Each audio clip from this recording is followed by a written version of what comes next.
Stevie, does the chaotic nature of last night's game suggests if Manchester City can improve and not become as chaotic in the second leg, they still have a chance here? No, absolutely not. There's not. I'm being honest. I think there was 10 minutes in the first half where City looked as though they had a little bit of control. Yeah, it was towards the end of the half. Yeah, that's about it. Yeah, but we're talking 10 minutes. The rest of it, I mean, at 2-1 with 10 minutes to go, I'm thinking, how are these 2-1 up?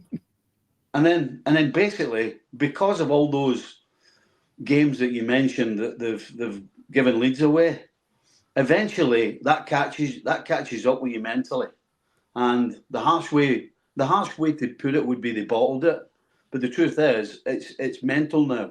They get into a position, and too many of them are starting to think about what might happen. And we've lost so many. I mean, subconsciously in their brain. I mean, probably the two most experienced players that City have cost them the second and third goal. I mean, Edison, to Janusz's point not long ago, Edison, 18 months ago, 2 years ago, was considered one of the best goalies on the planet. Yep. Now Pep's actually tossing a coin whether he plays him or Ortega. Doesn't know what to do. Doesn't know what to stick or twist. And then Kovacic for the third goal. Honestly, is there a more experienced footballer on that field in both teams? What a horrendous attempt at a flick to poor Lewis, who doesn't have the experience to just go and pull somebody down or kick him, or makes a genuine attempt, but which he shouldn't have done. I mean, mentally, they're shot. They're absolutely shot. And when you're mentally shot, good luck going to the Bernabeu against a team that are probably going to make and create as many chances as they did away from home, never mind at the Bernabeu. So, yeah, I really don't give City a chance, quite frankly.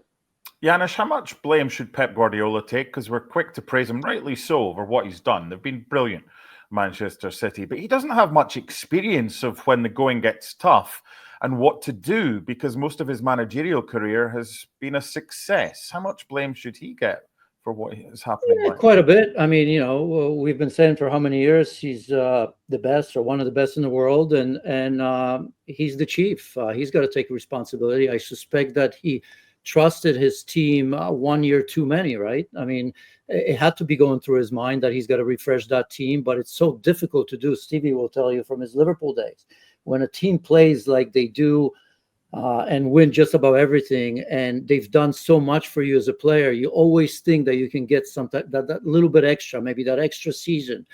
You don't want to be saying goodbye to players that perhaps don't want to leave just yet because they want to ride that wave of it. So that happens. And ahead of the season, given the fact that there were Euros, a lot of players obviously started very, very late for them. I'm not sure if they had more players than any other team, but I'm sure there was a lot of them without the proper preseason and the rest and all that.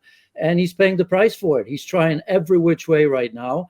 But to me, he's getting lost a little bit with some of his comments that he controlled the game yesterday. And it's just, because of their mistakes that they lost. So I'm starting to wonder a little bit. But, I'm not going to give him a pass, praise him. We've praised him for how many years in different clubs in Europe. But, he's the boss right now. So he didn't get it right. LME, is there any danger of Real Madrid being complacent now and perhaps thinking the tie's won? Because Janusz does, Stevie does, so why won't they?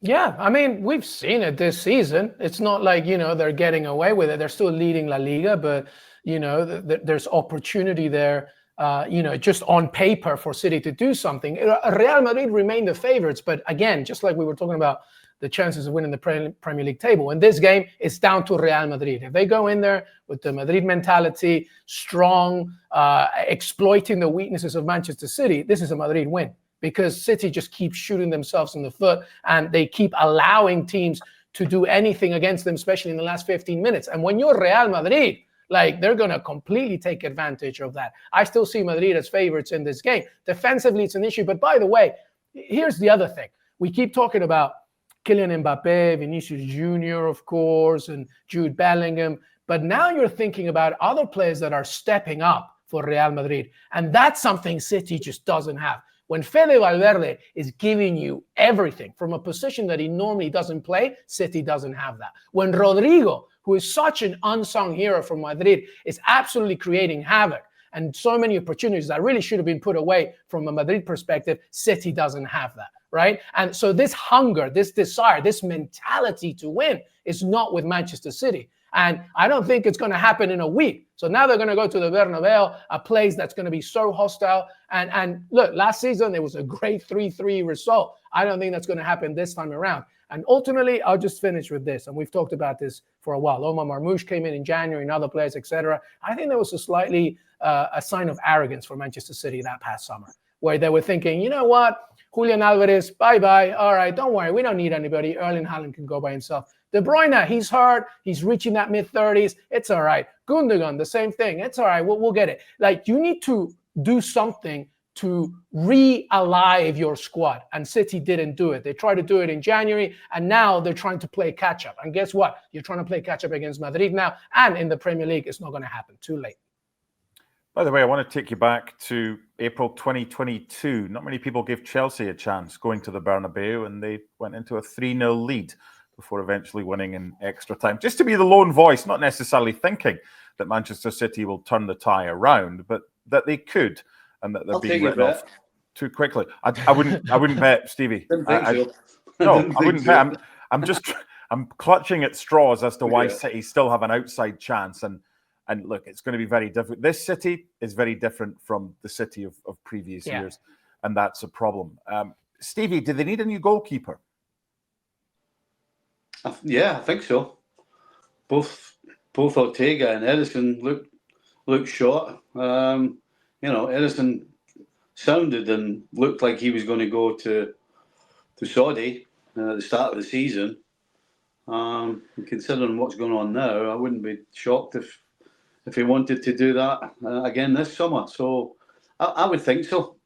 Yeah, Ortega last year came in when Ederson got injured, and all of a sudden we thought, wow, this guy's actually better than just a backup goalkeeper. Now we've got a real competition, and can they afford to let Ederson go? Maybe they can, but both have regressed so much this season that, yeah, I think absolutely they should look and find another goalkeeper. Janusz, the irony here is not lost on me. We've spoken about Liverpool playing a depleted side and not really giving too much of a bother that they've lost in the FA Cup, because they've got 3 other more important trophies for them to try and compete for. Manchester City only have the FA Cup if they get knocked out of the Champions League. So is this now their main focus of being successful against Plymouth and getting through? Because I can't believe we're even sitting here talking about this, that the FA Cup is now Manchester City's probably only chance of silverware this season. Yeah, from that point of view, it probably is, because trophy is a trophy. But I think the main object is to be in the top 4. I mean, imagine Manchester City not being in the Champions League, right? I mean, if you Pep Guardiola, you Manchester City, you just forked out a lot of money in January as well for players, and you understand goalkeeper and others that you're going to have to spend a lot of money in the summer to turn this around, to bring Manchester City to what they were before. So money's there, so players will come for money. But I think the best players in the world are picky, right?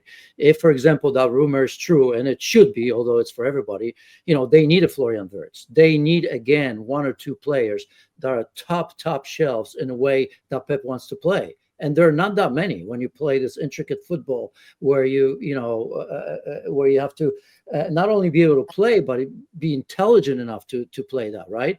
How you bring in Florian Wirtz, where Bayern Munich wants him, Real Madrid wants him, probably Barcelona will take him, just about any team will take him, right? So to me, for Manchester City, the most critical point is they're going to write off this season, right? If they win the FA Cup, great, but what's that for Manchester City when you're used to winning everything in a season? I think the Champions League is the top priority.